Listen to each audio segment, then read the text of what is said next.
Greetings comic book fans, and welcome to my comic book reviews, and welcome to the Dude Cave. Yes, I'm in a new location.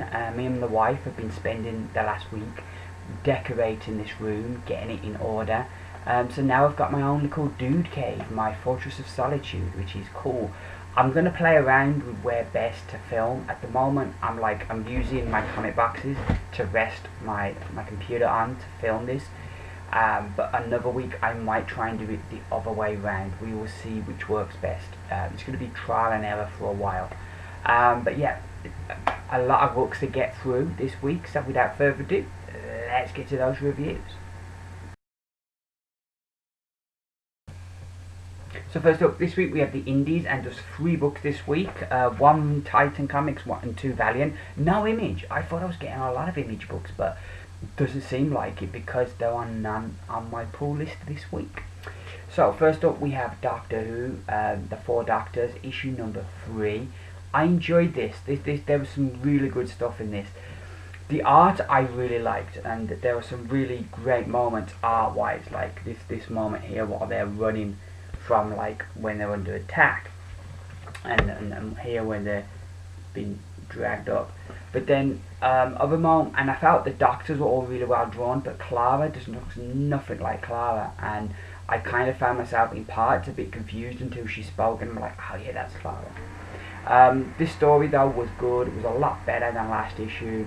It starts off really interesting where they're separated, so that each Doctor's with a different companion, and that's really interesting. I particularly like the 11th Doctor Clara team up because he doesn't know Clara yet, but she knows him. He doesn't know nothing about the Impossible Girl, so that is really, really cool. I really like, you know, little things like that. I really enjoyed.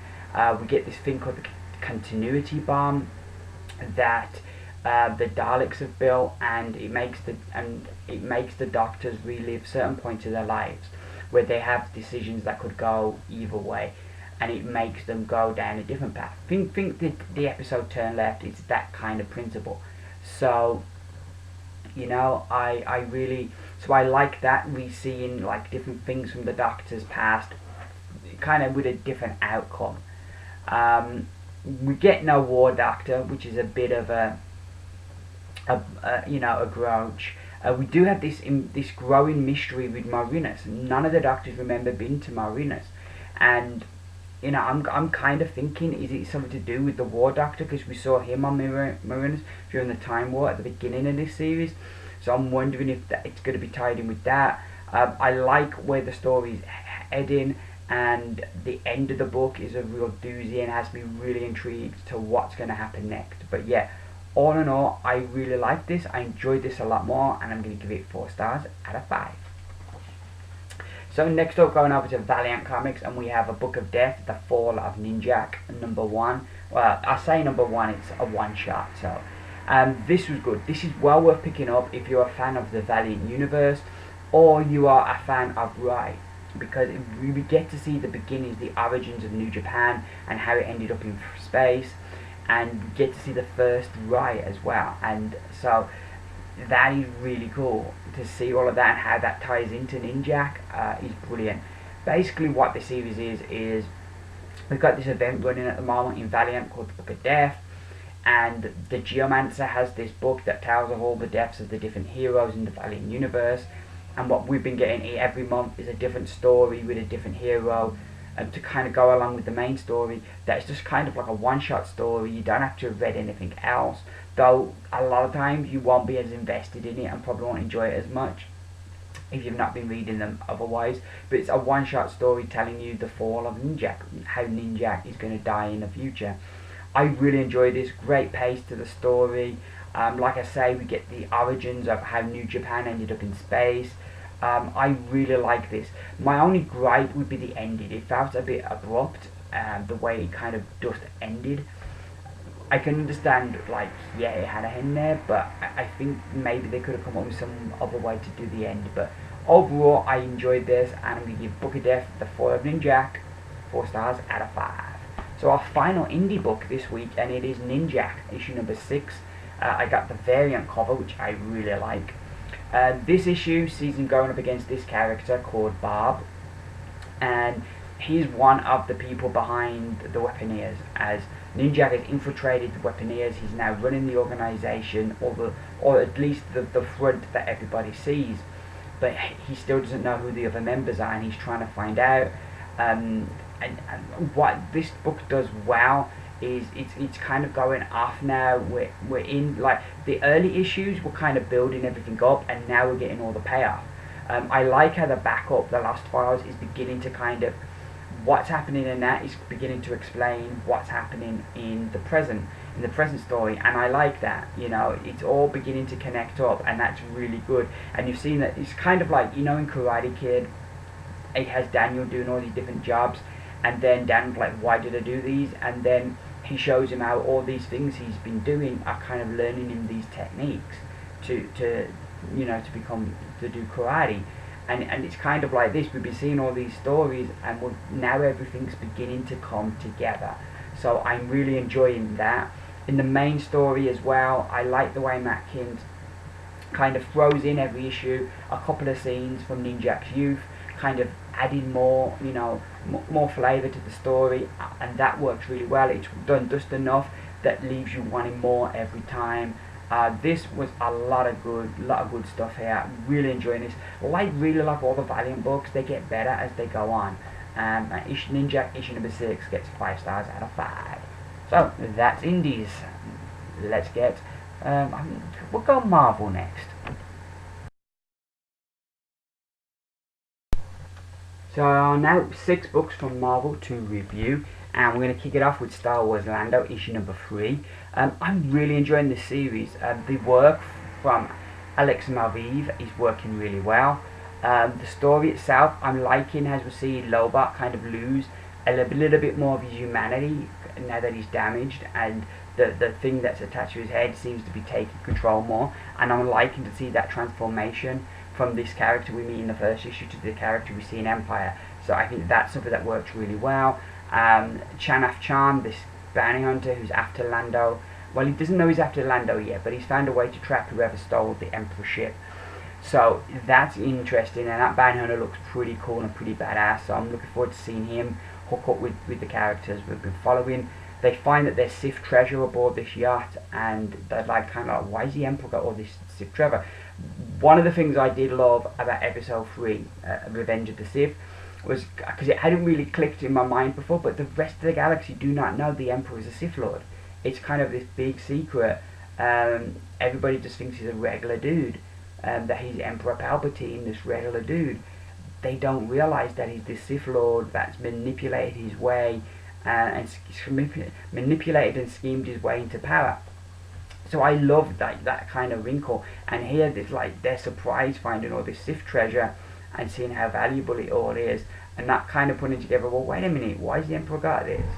I like seeing stuff like that, and that was really cool. All in all, I am enjoying this. This is really a fun book, and you know, and Marvel just lately have done a great job since taking over the Star Wars stuff. They've done a great job, and I'm going to give Star Wars Lando issue number 3 4 stars out of 5. So next up we have Last Days of Ant-Man. This is like a one-shot, just giving us the last days, as it says, of Ant-Man. It's a fun book. If you enjoyed the movie, you'd enjoy this. Nick Spencer brings a lot of humour in the way he writes Ant-Man.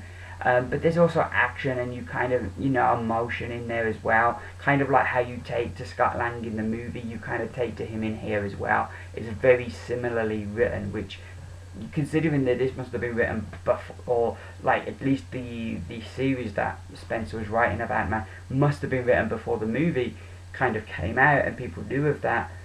It's really good how they've kind of linked up and they seem the same. We learn the truth of Mary Morgenstein, which I did not see coming, and we get to see Ant-Man's last moments, and it's very interesting because whereas like all the other heroes are out fighting their last days and trying to save people and help people, Ant-Man he has a different kind of idea for how to spend his last moments. But yeah, really good book, really enjoying it, and I'm going to give Ant-Man, Last Days of Ant-Man, 5 stars out of 5. So next up we have The Last Days of Magneto. It's issue number 21 and the final issue of this run. Colin Bunn has done a really great job writing this character, and this is a really great way to go out, as it kind of brings together everything that made the series good, as kind of encapsulated in here. Once again, Bunn uses images from Magneto's past to kind of illustrate what's going on in the present and tell the story of what's going on in the present, and that's really good. There's some really nice moments between Briar and oh god, Magneto's daughter.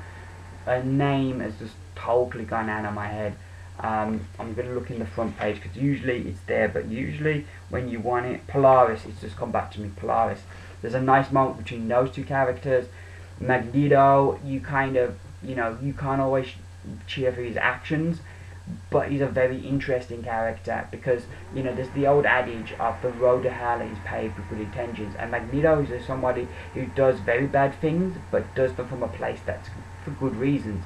So, you know, and he's always been an interesting and complex character, and this book has really encapsulated that, and this issue has encapsulated everything that's been good about this. Just an excellent conclusion to the series, and I'm going to give Magneto issue number 21 5 stars out of 5.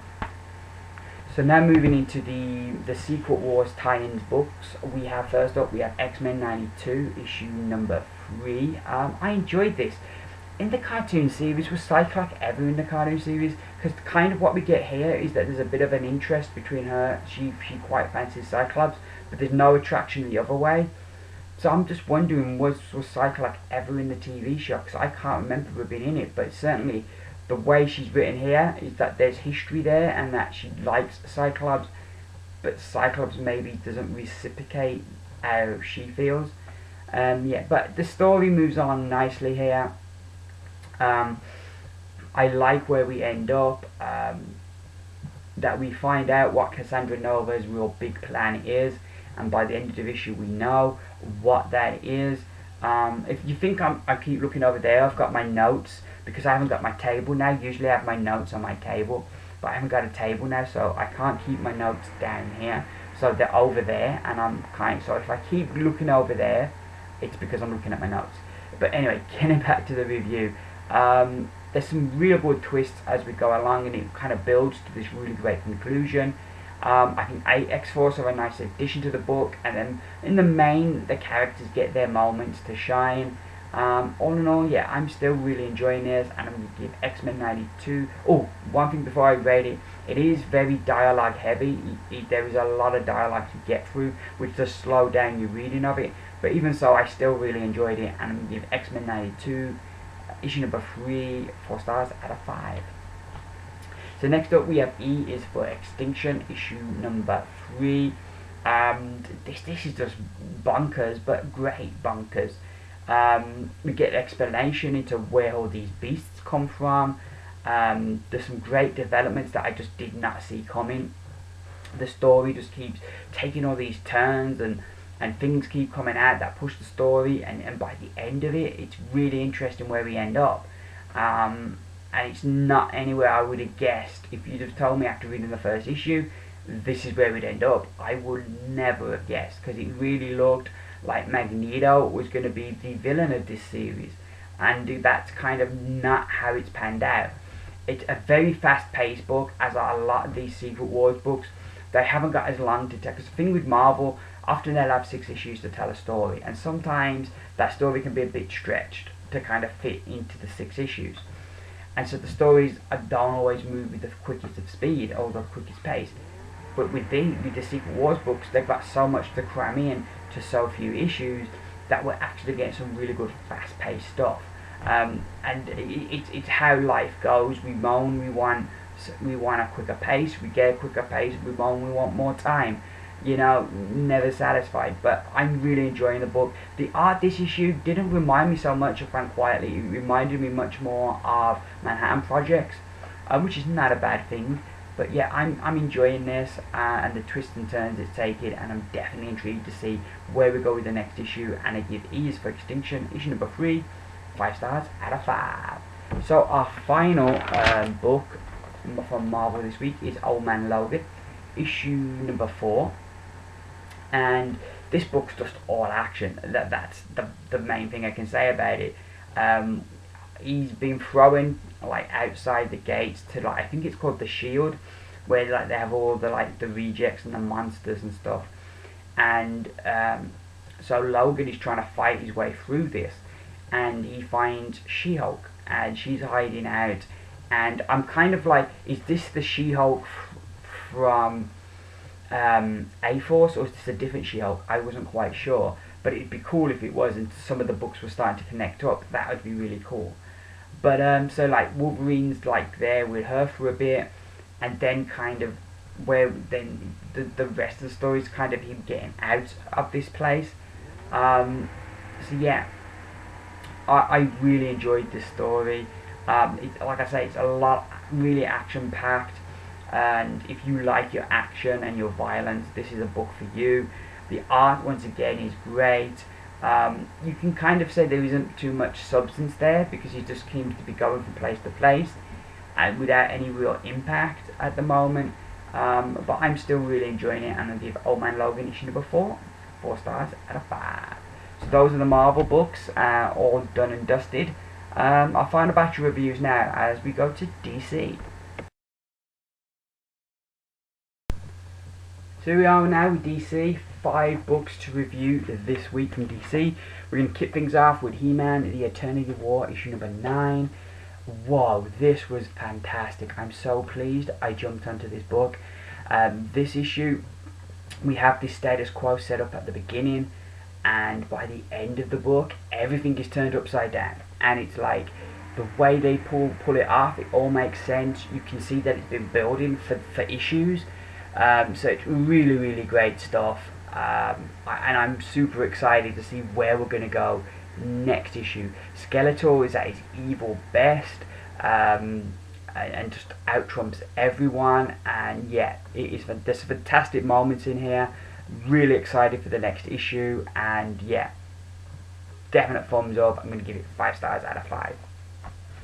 Next up we have Batgirl, issue number 43, and boy, who thought something as dark as tigers killing and eating people could be so much fun? And that's the thing that is this book. When you flick through it and you see the art, and the art is good, but the art looks kind of light and breezy, and it looks like just a pure fun book. But there's other stuff going on here, and they're dealing with some serious stuff here.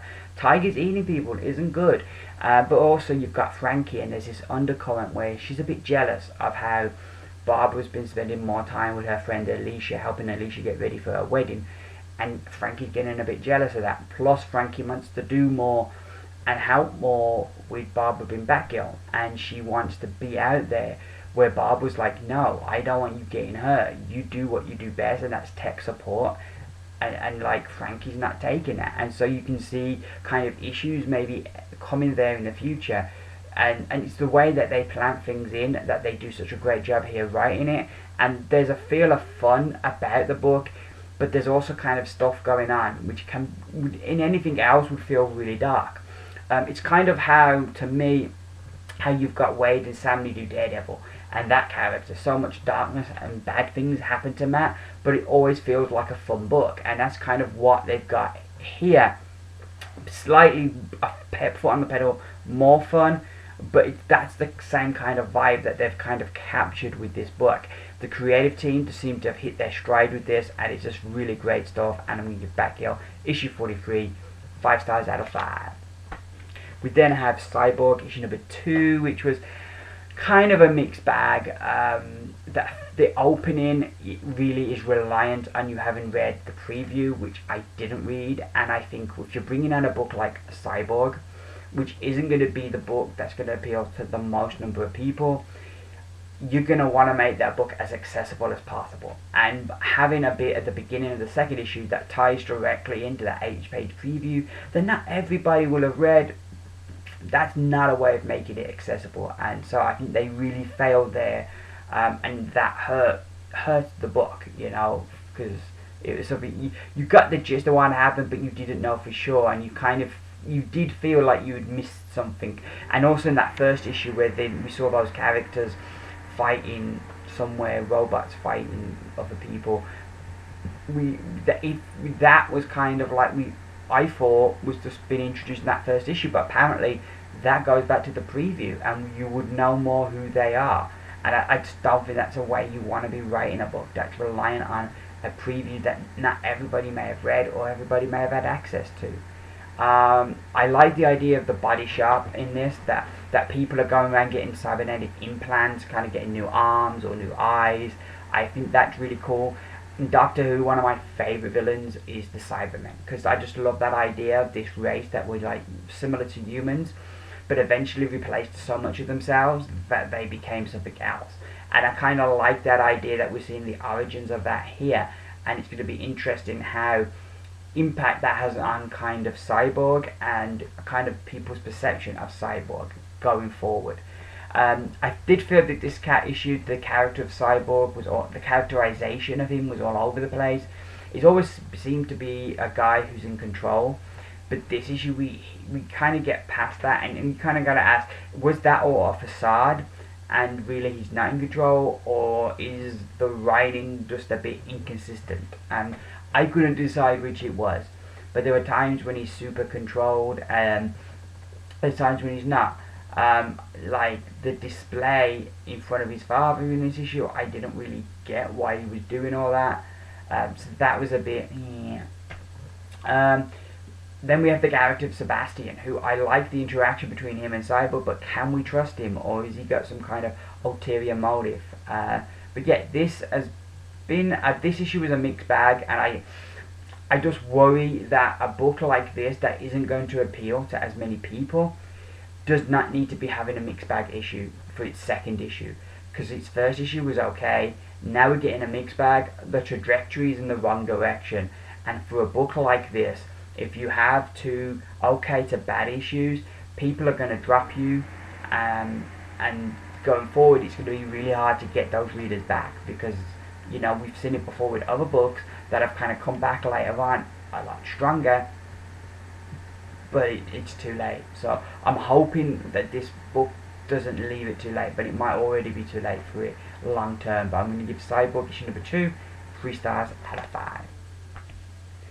We then have Justice League 3001 issue number 3. I love this book so much. It is so much fun. My only concern with it is the cast of characters are so big, and like it's difficult to get around everyone, and that has been my main gripe. And they've been introducing more characters, but this issue does such a great job of jumping between all these different stories and all these different characters and different locations, and it never feels like you're channel hopping. It never feels like it's too abrupt. Everything flows really nicely, so it's a great job the way they pull that off this issue. And we have all these different stories going on. The characters are also complex and complicated, but at the same time the book, there were some genuinely funny moments, and it's a lot of fun, but there's also kind of a lot going on, and the characters, like I said, are really complex and are really well-rounded characters that make them so much more interesting. They're doing a really great job with this book. I'm just absolutely loving it, and I'm going to give Justice League 3001 issue number 3 5 stars out of 5. So our final part of the review, it is Superman issue number 43. This is the issue where it all comes out, where Lois reveals to the world that Clark Kent is Superman, and we knew she was going to be coming from a good place. It does feel a bit abrupt the way she comes to that decision. There isn't really any kind of build up to that, and like the timing to get that story out, it's like she must be the world's quickest typer to be able to type out a story detailing everything so quickly. That didn't make sense. However, we do get some really nice stuff early on in the issue with Lois and Clark, and there were some really nice moments of really nice discussion between the two characters that I really enjoyed, and I thought was really good. But then it kind of, and that just made the kind of what happened later on feel even more abrupt. It doesn't help that the main villain is very underwhelming, especially for one who has been such a problem to Superman that he's had to, was able to blackmail him and have this power. You'd have thought that the villain would have been a bit more impressive, and that does hurt the book, that the villain is so underwhelming and just does have no depth to the character at all. it's a very fast-paced issue. We kind of jump through scenes very quickly. Though I say that, but then the beginning of the issue has a steady pace, but the latter half of the issue, I think probably this could have been spread over 2 issues. I think would have worked nicer. I could have maybe built up that Lois was kind of thinking, I might need to help him here, I might need to do this, and that we've got her already thinking about that before we get to that moment, you know, so that you can see the build up to it, where it kind of, she just kind of suddenly makes this decision, I'm going to reveal his secret to the world so these guys can't blackmail him no more. But it's just this abrupt decision, and I just, yeah, it just, that was a bit disappointing, but it was still a shock. The way one thing I did like about the writing, though, was it was still a shock when she said, no, I've already done it. And you're like, oh, even though you knew that bit was coming, so they do a good job there. But yeah, this one was again much of a mixed bag. I'm going to give Superman issue 43 3 stars out of 5. So those are my reviews. Next up we have the pick of the week. So my pick of the week for the 4th week of August 2015 is Grayson issue number 11. Loving this book. Great art. Mikhail Yanin is just, I think, at the top of his game. He really does some great stuff here, art-wise, with this book. It looks gorgeous, but then the layouts and everything are really cool. Yeah, just great stuff art-wise. We get answers this issue to questions that have been building up, and what anytime you get a really good writer or a writer who's on the ball or doing a good job, when they reveal something, it will lead to more questions, that your answers just lead to more questions, and that's what this book pulls off. We get kind of to learn who has been doing this, and it kind of just leaves us with, well, wait, how, who, why, where, when. It just like fills us with more questions, and I just love that. I'm really interested in the direction. We've got the story going on with what's going on with Spiral, which I'm sure we've not come to the end of, but then we've also got kind of what's going on with Dick Grayson, and I'm interested to see where that's going to go. And so yeah, all in all, this is really great stuff. I really enjoyed seeing everything. It was a very satisfying read, seeing things come to a fruition, come to a head, but then seeing how that's spurring the story on to the next part of the story. Great stuff. I'm going to give Grayson issue number 11 my pick of the week. So we've reached the end of this video, and that can mean only one thing. It is time to find out who's the company of the week. This week we have a 2-way tie for 2nd place. It is the Indies and DC, who both got 4.3 average rating. And so, like, last week I was kind of wondering, was there a correlation between the least number of books and getting the most points? That's kind of, no, there isn't. Because the Indies only had 3 books this week, yet they finished joint second with DC, who had the 2 lowest ranking books this week, because Cyborg and Superman both got 3 stars. So there is no correlation. So company of the week for the 4th week of August are Marvel Comics with an average rating of 4.5. So all very close. I think I'm really happy with my pull list right now, because, you know, or you might notice the ratings are usually 4 or higher, because I've just got a bunch of books that I just really enjoy, and I think that's where it's a bit skewed. I think if I bought a variety of books that, like, maybe I, you know, put random books each week, then the scores would move a lot more. But I think the scores are pretty high because, like I say, I've got a pull list that I just really enjoy right now. So anywho, that brings to a close the first edition of my comic reviews from the Dude Cave. I will be back, fingers crossed, Wednesday. I have got training this week. I'm hoping that's going to lead to a full-time job, but I've got 2 weeks of training, so I don't know what's going to happen with my comics. Hopefully I should still be able to get the Wednesday, in which case it'll be the usual, with my whole video up on Wednesday, review video some point over the weekend or just after. But if I get my comics later, like for example if I don't get my comics till Saturday, then I don't know what's going to happen with the review video.